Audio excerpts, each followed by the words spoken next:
Minutes only. We have no time. Yes sir. Sir मैं आपका आभारी हूँ। संविधान के 124वें संशोधन बिल पर चर्चा हो रही है और ये विशेष रूप से ऐसे वर्ग को आरक्षण देने की बात है जो ना एससी में है, ना एसटी में है, ना ओबीसी में है। अपर कास्ट और जो रिजर्वेशन से प्रभावित अभी तक नहीं है उनको 10% रिजर्वेशन देने की बात है। आर्टिकल 15 और 16 में संशोधन करने के उपरांत ये सुविधा उनको उपलब्ध होगी। मैं इस संशोधन बिल को समर्थन देने के लिए यहाँ पर खड़ा हूँ। कांग्रेस पार्टी का विचार रहा है कुछ ऐसे वर्ग हैं जो ना एससी में है, ना एसटी में, ना ओबीसी में, लेकिन बहुत गरीब हैं। वो अपने बच्चों को अच्छे स्कूल कॉलेजों में नहीं भेज सकते।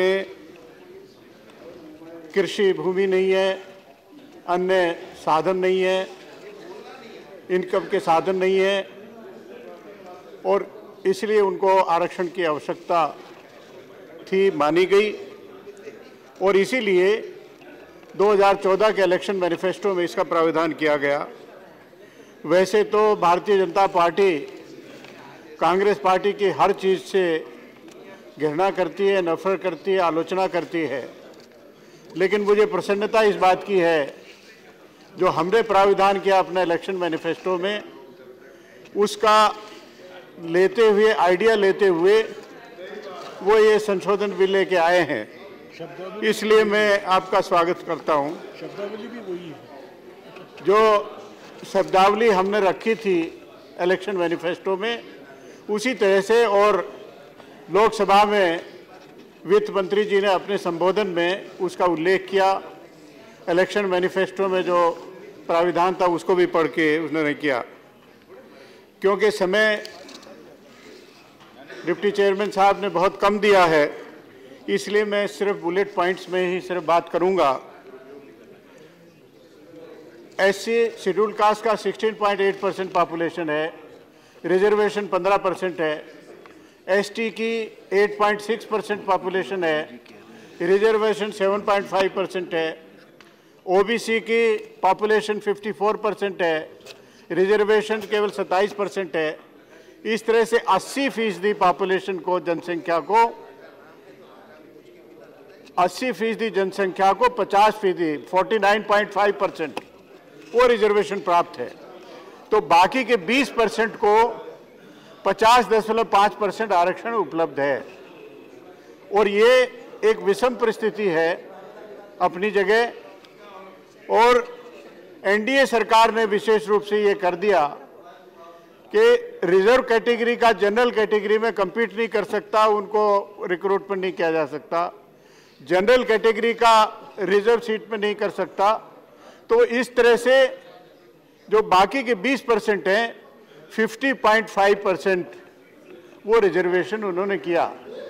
और आदरणीय कुमारी शैलजा जी ने जिसका उल्लेख किया कि ऐसे भी टॉपर है, टीना डाबी जो आईएएस में टॉप की, उनको जनरल कैटेगरी में नहीं रखा गया, उनको एससी कैटेगरी में रखा गया, एक रिजर्व सीट के अगेंस्ट उनको रखा गया।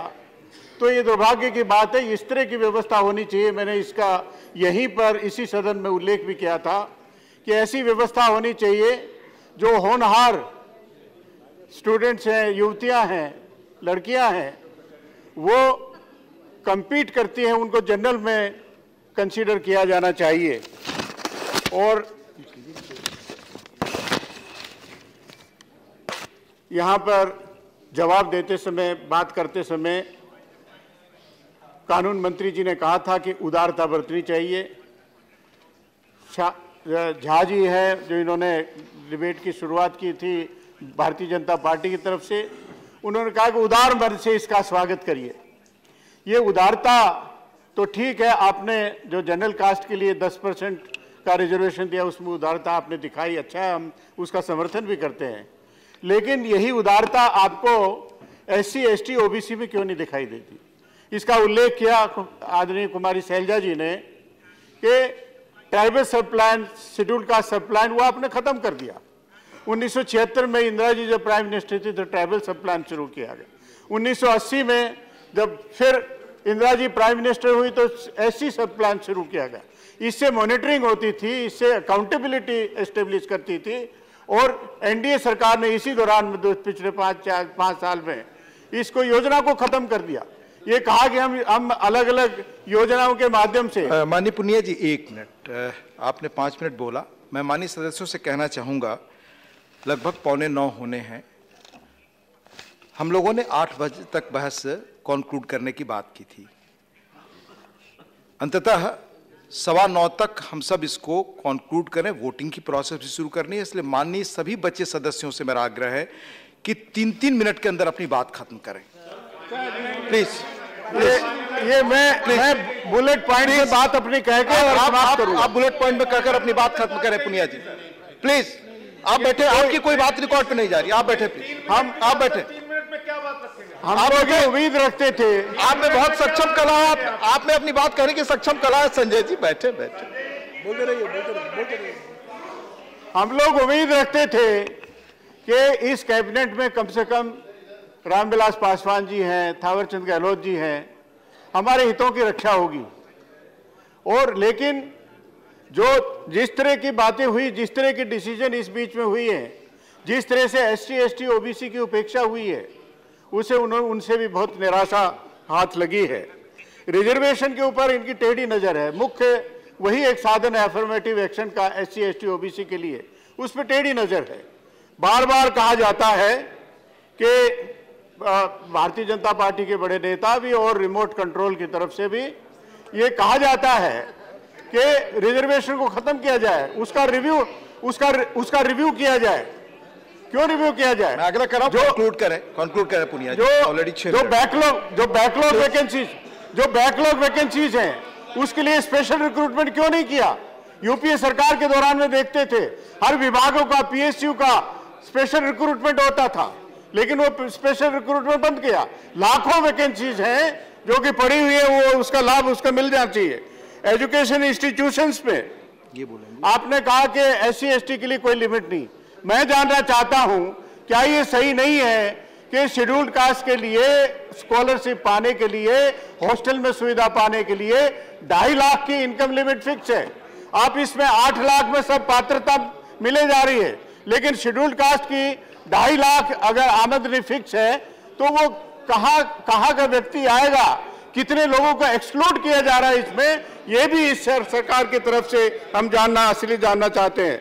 इनके आपने कार्यकाल में जैसे उल्लेख किया, UGC ने जो इस तरह का काम किया, पूरी रिजर्वेशन सेक्शन से एजुकेशन सिस्टम में पूरा रिजर्वेशन खत्म करने का काम किया। इंडियन जुडिशियल सर्विस की आदरणीय गहलोत जी यहाँ बैठे हुए हैं, आदरणीय रामविलास पासवान जी अपने यहाँ मीटिंग भी बुलाए कि प्रधानमंत्री जी कुछ संभवतः विचार करने जा रहे हैं, लेकिन वो सब रिप्रेजेंटेशन वगैरह किया, आज तक अभी तक कुछ नहीं हुआ। दूसरे एक बात और कहूंगा, दूसरे स्पीकर को बुलाऊंगा। जो सरकारी नौकरियों में और PSUs में तो अब नौकरियां है नहीं, वैकेंसीज है नहीं। जो भी PSUs है प्राइवेट सेक्टर में जा रही है, उनका डिसइन्वेस्टमेंट हो रहा है, कोई नौकरियां नहीं है। लेकिन प्राइवेट सेक्टर में अब नौकरियां हैं, तो वहां पर जब तक रिजर्वेशन नहीं होगा तब तक कैसे काम चलेगा? इंडियन जुडिशियल सर्विस हो, प्राइवेट सेक्टर में इसमें रिजर्वेशन होना चाहिए, ये है। और कानून मंत्री जी ने कहा कि ये कानून केंद्र पे लागू है, राज्यों पे बाध्यकारी है, उनको रिजर्वेशन देना होगा। लेकिन मैं ये पूछना चाहता हूँ, क्या ये सही नहीं है? ये पूरा का पूरा रिजर्वेशन सिस्टम प्रोविजन वो इनेबलिंग क्लॉज है, चाहे रिजर्वेशन इन एजुकेशन इंस्टीट्यूशन, चाहे रिजर्वेशन इन एम्प्लॉयमेंट, चाहे रिजर्वेशन इन प्रमोशन। आप सभी बोलना भाषा लिखी है, नथिंग 4 मिनट समय है, 3 स्पीकर है, कृपया तो ये एक प्रोविजन है, बाध्यकारी नहीं है। और इसलिए प्लीज खत्म करें। आप सिर्फ आपकी बात रिकॉर्ड पे जाएगी। आप